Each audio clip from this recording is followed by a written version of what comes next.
how to service an unvented hot water cylinder.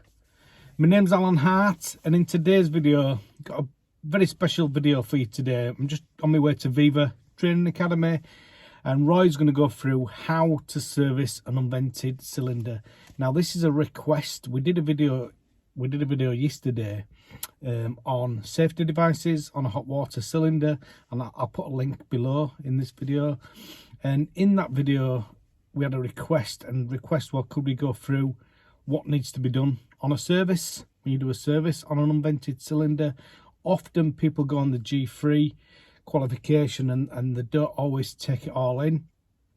So in this video today we're going to show you how to do a service, but as always, please make sure you read and comply with whatever the instructions say for the cylinder that you're going to be working on.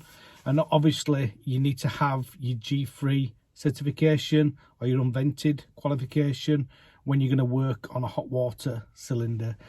So yeah, let's go over to Roy.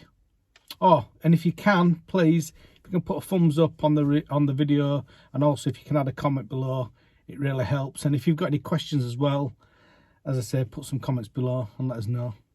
Let's go over to Roy. Thanks, Al. Hi guys, it's Roy Fugler here at the Viva Training Academy over in Halifax, and today we're going to look at servicing an unvented hot water cylinder. It's something that not a lot of customers realise they need to have done, but it is important, mainly for safety. If you've watched one of the previous videos that we've done about the safety devices and what goes wrong, you've probably seen some hot water coming out there at quite a lick. So we're going to cover that. The other thing is for warranties. A lot of manufacturers now, they want the servicing done for warranties. Unvented cylinders, very similar to boilers, they have benchmarks in the back of the instruction book. So it's always best to refer to your instructions. Just a little bit about the health and safety aspect. If you're working on unvented, you must have the certification to do it. Most people call it the G3 ticket. So you need that. Safe isolation, we've already done the safe isolation. We've done videos on that in the past. Refer to TB118 and always look at your manufacturer instructions. I've got a set of manufacturer instructions here for this cylinder, and we're going to refer to them as we're going through today. So the first thing we need to do is to isolate the water coming in, and then what we're going to do is open up both the hot and the cold, because that's the inlet control group, and what we've got to do is get into there and check the strainer to make sure there's no debris on it. Customer could be complaining the hot water flow has started to diminish over a period of time, and we could have some debris in there, so we're going to check that out first of all. So I'm just going to open my hot tap, so I'm taking the pressure off there. So I've turned it off, so just take my pressure off, because I'm also going to be checking the expansion vessel. And as you guys that work on boilers know, when we check the expansion vessel, we have to take the pressure out so we're not getting false readings. And it's exactly the same when we check expansion vessels on unvented. So I'm just going to open the hot. I'm opening the cold tap as well, just to allow it to drain down. Just getting the water out there. I'm just going to pop a little bucket underneath the bottom, because there will be a little bit of water. That's why I've got my rag. So I'll put my specs on so I can see what I'm doing. When you get to my edge, you need your glasses. So I've just got my adjustable spanner on there, and I'm just starting to slacken it off. Probably just a turn, and then as we're undoing this, we might get another little bit of water popping out just as we're taking and breaking the seal on there. So I'm just going to pop my rag underneath. Obviously we're in the training centre here in Halifax, so if I get a bit of water on the floor, it doesn't matter. We're in a customer's property, we don't want to be flooding. So to get the strainer out and the actual device, I just need my pliers. So I'm just going to get in there, just ease it out a little bit.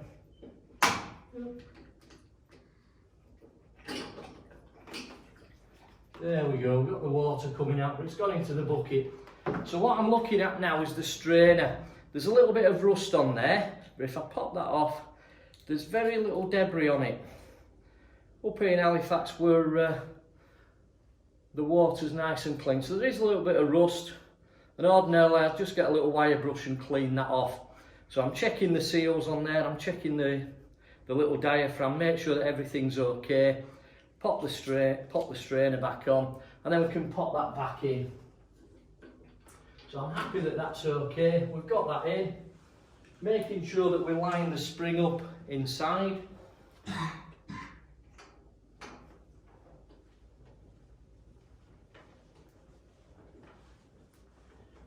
The other thing to make sure, because we've got plastic threads on the head, we don't cross thread it. What we don't want to do is when we tighten these things up, get them cross threaded. Problem is with cross threading things, you're damaging them. So I'm just going to dry that off a little bit, just to get rid of any little leaks. Obviously when we're dealing with water, we will get a little bit coming out.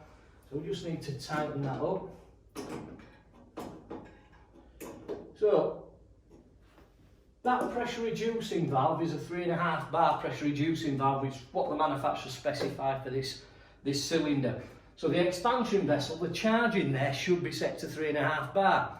The way Unvented works is whatever your pressure reducing valve is, your expansion vessel should be set to the same pressure. So while we've got the water off, while we've got the taps open, I'm just going to check that. So I just need to undo the cap. We've got a Schrader valve up there, very similar to what you've got on your expansion vessels, on your boilers, and also your car tyres, your motorbike tyres and things like that.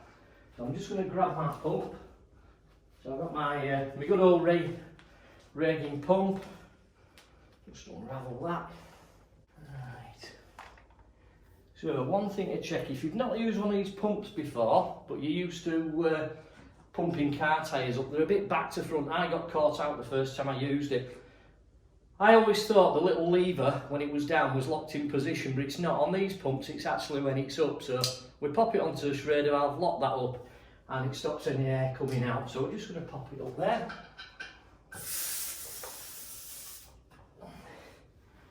And if we look on the pump, as we can see, we're just under 3.5 bar. So I'm just going to pop a little bit of pressure into there, get it back up to 3.5, because obviously when I remove it, I'm going to let a little bit of air out. So I'm just going to 2 or 3 pumps just to get me back above 3.5 bar. And because I've got the valves open, the taps open, that pressure now is just going into the air side, and any water it could push out out through the cylinder. So I'm happy that that's at 3.5 bar. So I'm just going to pop that off, and then we'll just test that with a little bit of LDF. So we give it a spray and then make sure it's not leaking. Pop the cap back on.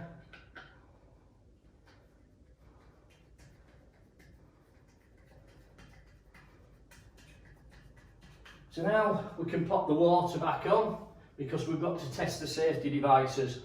So we've got the water back on. I'm just going to turn the taps off so it doesn't splash and spurt out, because we've let a bit of air in, so we're going to get a little bit of splashing and spurting. So we'll just pop those off. Get the pressure back in there. Making sure we've no leaks on that pressure reducing valve that we undid. That's fine. So I'm just going to move that out of the way. So the first thing another thing I want to check, what pressure it's actually creating. So I've got a little pressure gauge here. So what I'm going to do is just connect this up and see what my pressure is.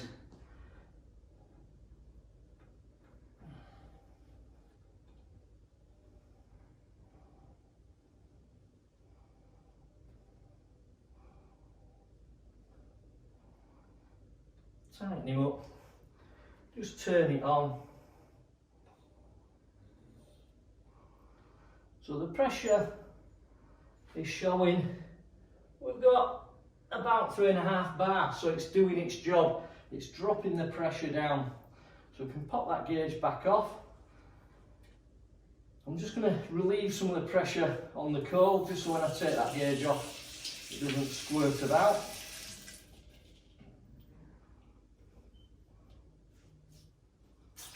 Just let the water out. There we go. so the next thing I want to check, the flow rate. What sort of flow rate am I getting coming through? So this is where a weir gauge or a flow cup comes in handy. So I'm just going to pop that in there.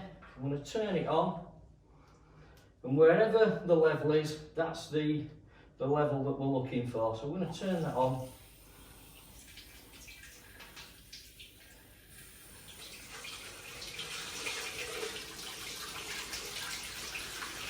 So we're looking on here, it's running at about 20 litres a minute, which is the average, round about what most Unvented will run at. Providing we've got the water coming into the property, we can get 20 litres, which is one of the reasons why on some of the new build properties, on some of the larger properties, the specified unvented cylinders, obviously combination boilers, they can only really run one tap at a time.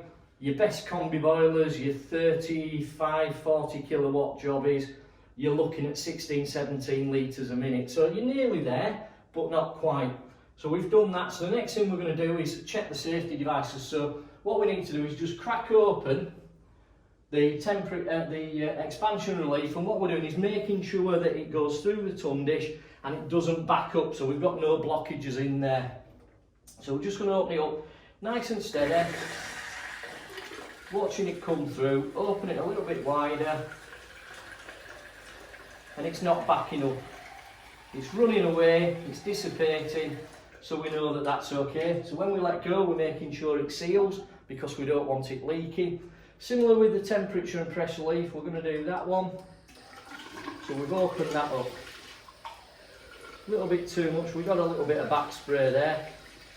So that one's coming through, shut it off, and that one's sealing.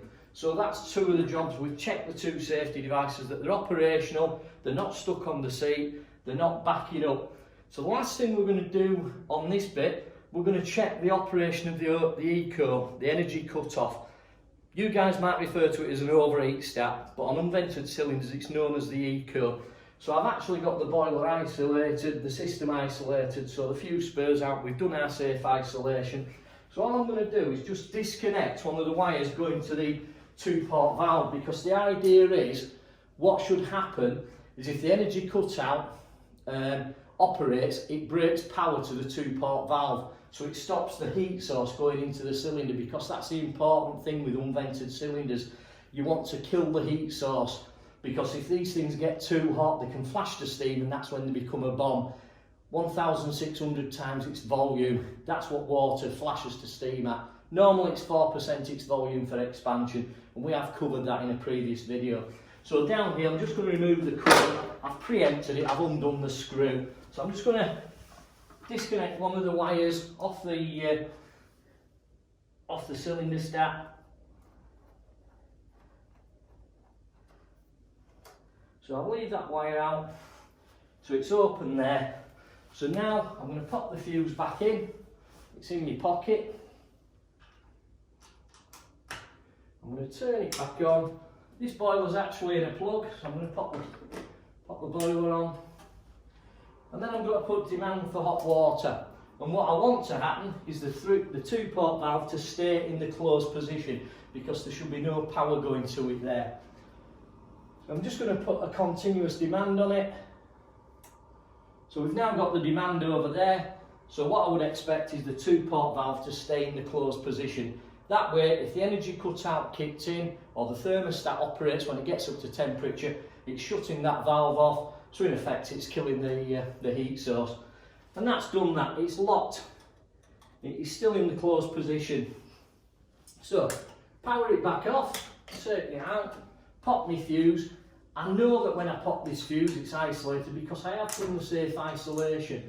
So, just for safety, get my little fuse out. Because I know me and Al like a bit of a joke, and I don't want him sneaking behind me when I'm down here and popping the fuse back in and watching my eyes light up. I know it'd make good video, but hey ho, we don't want that. My hair's not long enough to stand on end.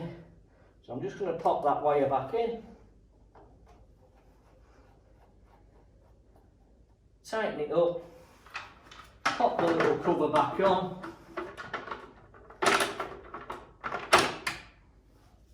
And then when we pop the fuse in and put a demand on, what should happen is the 2-port valve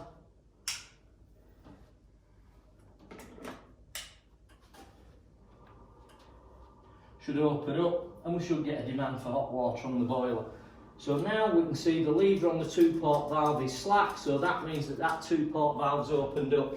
So we know that if the energy cutout operated or the overheat stat operated, that would kill the power. So that's just a quick showing you how to service on an unvented cylinder. Once we've completed the service, what we do for the customer's benefit, in the back of the instruction book, as you have with your boilers, there's a service log, so we can complete the service log, therefore the warranty on that cylinder is still valid. So if you've got any questions about servicing the unvented cylinders, please let us know. Put some comments down below, give us a thumbs up. Any questions whatsoever, please ask. So until next time, that's been Roy Fugler at the Viva Training Academy over in Halifax. Thanks very much. Bye bye. Thank you very much for that, Roy. And as always, thank you to Viva Training Academy in Halifax for the help and support that they're doing on this channel, and how they're trying to raise standards in the industry and just give a little bit more help to new trainees. And also, to be honest, a lot of people that's been doing it a long time. So I get a lot of messages from plumbers that have been doing it 15, 20, 25 years, thanking me for what we're doing and the videos that we're doing, because often people work by themselves, and the knowledge is, you know, they know what they're doing, but they might not do all the different things. So sometimes these videos that we do, it really helps some people. So yeah, I'm probably on that again.